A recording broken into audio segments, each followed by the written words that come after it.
श्री स्वामी समर्थ. पुरुषोत्तम महिन्यातली शेवटची एकादशी कमला एकादशी असणार आहे. बघा, कमला एकादशीलाच परमा एकादशी सुद्धा म्हणतात. आता कमला या शब्दाचा अर्थ होतो आपल्याला मनोवांछित इच्छा प्राप्त करून देणारी, आणि परमा या शब्दाचा अर्थ होतो सर्वोच्च स्थिती प्राप्त करून देणारी, सुप्रीम, अल्टिमेट. बघा, कोणत्याही दिवशीची कोणत्याही महिन्यातील एकादशी जो करतो त्याला सगळे भोग, ऐश्वर्य आणि मोक्षप्रदान आपले भगवान श्री विष्णू करून देतात.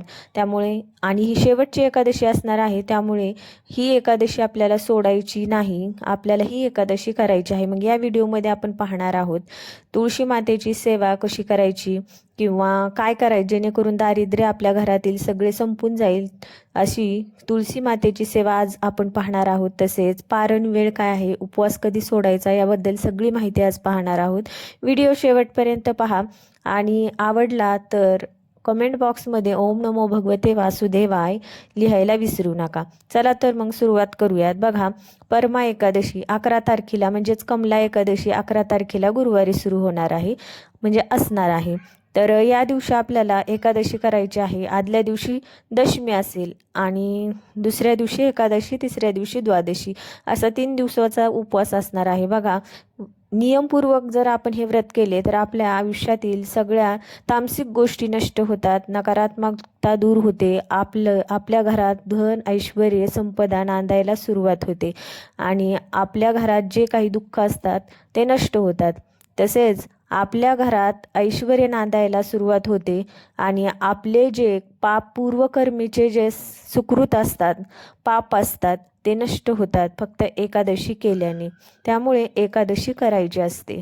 स्वतः श्रीकृष्ण भगवान युधिष्ठिराला सांगतात, जो कोणी ही एकादशी करेल म्हणजेच कमला एकादशी, आणि ही पुरुषोत्तम मासातील एकादशी आहे, त्यामुळे अत्यंत महत्त्व प्राप्त होते. त्यामुळे एकादशी केल्याचे पुण्य अनेक पटींनी वाढते.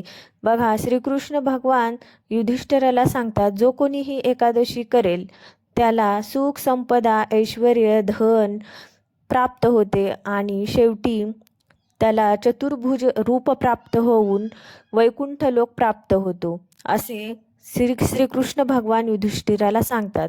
त्यामुळे ही एकादशी अत्यंत फल प्रदान करणारी आहे. तर बघा, पुरुषोत्तम मासात स्नान आणि एकादशी करत नाही त्याला आत्महत्या करण्याचे पाप लागते. सगळ्यात महत्त्वाचं, आपल्याला विष्णू तत्व माहीत असेल तर मोक्ष आपल्याला अटळ आहे.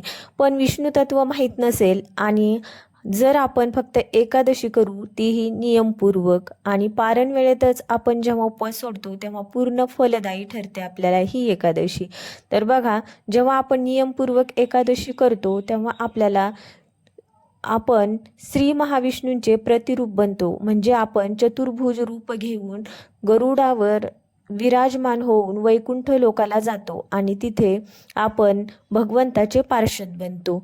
म्हणजे ही एकादशी केल्याचे अत्यंत महत्त्वपूर्वक आहे. ज्याला सांसारिक आणि आध्यात्मिक प्रगती करायची असते त्यांनी ही एकादशी किंवा कोणतीही एकादशी, आणि अधिक मासातील एकादशी तर अत्यंत महत्त्व आहे. त्यामुळे एकादशी करण्याचे पुण्य अत्यंत अनेक पटीने वाढते. त्यामुळे एकादशी करायला पाहिजेच. आणि जे वैष्णव आहेत किंवा कृष्ण भक्त आहेत किंवा विष्णू भक्त आहेत त्यांना ही एकादशी किंवा कोणतीही एकादशी करणे हे अटळ आहे किंवा ती करणे अनिवार्य आहे. तर बघा, एकादशीच्या आदल्या दिवशी दशमीच्या दिवशी आपल्याला तांदूळ अजिबात खायचा नाही आहे. आणि एकादशीच्या दिवशी कोणकोणते नियम पाळायला हवेत सगळा व्हिडिओ मी अपलोड केला आहे, तो जाऊन एकदा चेक करा. आणि त्यामध्ये मी सगळ्या गोष्टी सांगितल्या आहेत की व्रत कसे करायचे, नियम कसे पाळायचे आहेत. तर बघा, सगळ्यात महत्त्वाचं पारायण वेळ आहे, उपवास कधी सोडायचा. तर बघा, द्वादशीच्या दिवशी सूर्योदयापासून म्हणजे 5:30 वाजल्यापासून 8:10 तुम्ही कधीही हे व्रत सोडू शकता, म्हणजे उपवास सोडू शकता. तर पारण वेळ खूप महत्त्वाचे असते. जर तुम्ही कधीही काहीही खाल्ले तर एकादशी घडत नाही. त्यामुळे पारण वेळ बघूनच काहीतरी खा किंवा उपवास सोडा. एकादशी, पौर्णिमा, अमावस्या या दिवशी पितरांना मोक्ष प्रदान करणारी एक गोष्ट करायची असते आपल्याला, जी की आपल्या सांसारिक गोष्टींमध्ये खूप लाभदायक ठरते. बघा, पितृदोष हा अतिशय वाईट दोष आहे. म्हणजे जे काही आपण पाप कर्म करतो त्या गोष्टींमुळे आपले पितृ नाराज होतात आणि आपल्याला पितृदोष लागतो. मग या दिवशी एकादशीच्या दिवशीही तुम्हाला पितरांना जल अर्पित करायचं आहे दक्षिणेकडे मुख करून. आणि त्यानंतर तुळशी मातेची संध्याकाळी सेवा सकाळी पण करायची आहे, पण संध्याकाळी काय सेवा करायची आहे ते सांगते मी तुम्हाला. एक तुपाचा दिवा लावायचा आहे आणि होतील तेवढ्या परिक्रमा करा तुळशी मातेला. 5, 7, 11 अशा किंवा 108 जशी तुमची शारीरिक क्षमता असेल तशा तुम्ही परिक्रमा तुळशी मातेला करू शकता. बघा, तुळशी मातेला परिक्रमा करण्याचं एक महत्त्व आहे. आपल्या घरातील खूप दारिद्र्य असेल किंवा पैसा आलेला कुठे जातो कळत नसेल, किंवा कसं असतं काही काही ठिकाणी पैसा येतो पण कुठे जातो कळतच नाही, त्याला 100 वाटा आधीच फुटलेले असतात. त्यामुळे तुम्ही तुळशी मातेची ही परिक्रमा करायला विसरू नका. आणि अत्यंत महत्त्वाचं, तुळशी मातेची सेवा करायची, रोज सोडायची नाही. म्हणजे रोज आपल्याला तुळशी मातेची सेवा करायचीच आहे. त्यामुळे आपल्या घरात कसं एक सात्विक लहरी निर्माण होतात आणि आपल्या घरात पॉझिटिव्ह वातावरण तयार होते.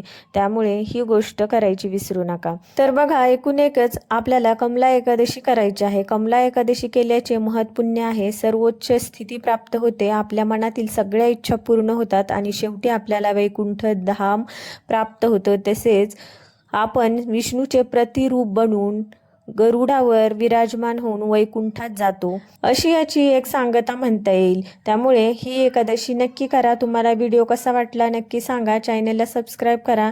भेटूयात नंतर अशाच एका नवीन माहितीसह. श्री स्वामी समर्थ. रामकृष्ण हरी.